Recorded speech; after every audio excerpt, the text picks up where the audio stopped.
For sports fans, these are familiar sights. Shaquille O'Neal, now with the Cleveland Cavaliers, is one of the greatest basketball players of all time. A four-time NBA champion and 15-time All-Star, known for the size of his talent on the court and of his personality off it. From this day on, I would like to be known as the Big Aristotle. My new nickname is Wilt Chamberneezy. Shaq. He's the greatest of the universe. Shaq, the name he's best known by, has been an actor, I am Kazam, rapper, and even trained for what he sometimes says is a future in law enforcement. But a curator of contemporary art? You know, a lot of people don't know that I love art. Shaq recently agreed to curate an exhibition put on by the Flag Art Foundation in New York. He picked the artworks from images provided by the gallery, and he picked the show's name, Size Does Matter. Remember, this is a man who wears size 23 shoes. So, I named this art show Size Does Matter because, when something is so big and so beautiful, people have to take a second look. A gimmick? Sure. But for the foundation, a nonprofit that presents thematic exhibitions free to the public, it was a chance to use Shaq's celebrity to bring more people to art. What we originally thought of is a theme that somehow addressed this idea of size in contemporary art. So when we were going through this theme, we thought, who would be this representation of size, not only physically, but in terms of just how he views life and his approach. Of course, Shaq came to mind, and he was #1 on our list. Size Does Matter includes works by 44 artists, from the very small, like Maurizio Cattelan's elevators and Tomoaki Suzuki's wooden sculptures, to the very large, like Robert Therrien's table and 6 chairs, and Big Man by Ron Muick.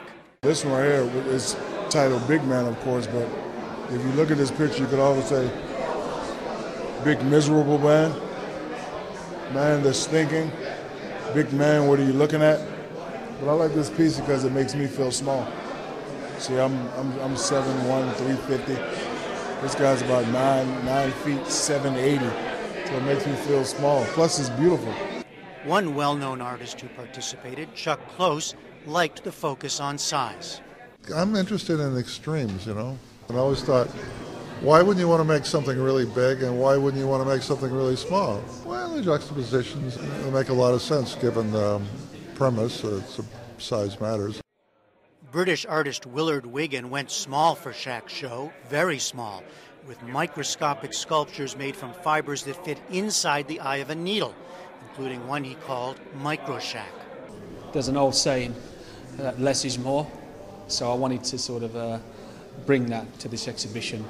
Micro Shaq took me 7 weeks to actually complete. The painting was very difficult because I had to pull out one of the very fine eyelashes from the corner of my eye, and I had to place it onto the end of a needle with a little piece of super glue. If I have to slow down my nervous system, I have to work between my heartbeat to do it. And then I had to paint so gently without making a mistake. When I first saw it, he told me how he did it. I was like, there's no way he did that. Because if you think about a little pin is very small. A lot of people have to lick the thing and put it through. So, he had to, that's hard right there. Not the language an art critic might use, perhaps, but Chuck Close, for one, says Shaq scored as a curator. I have to say I'm really very pleasantly surprised. I think he put together a very interesting selection of work, and he did a whole hell of a lot better figuring out what art to put in here than I would get shooting hoops, I'll tell you that. Have you thought of a art-themed nickname? Not yet. Shaqasso? That doesn't mean Shaqasso is turning full-time to the art world, though. O'Neal is back doing his on-the-court artistry as his team now competes in the playoffs.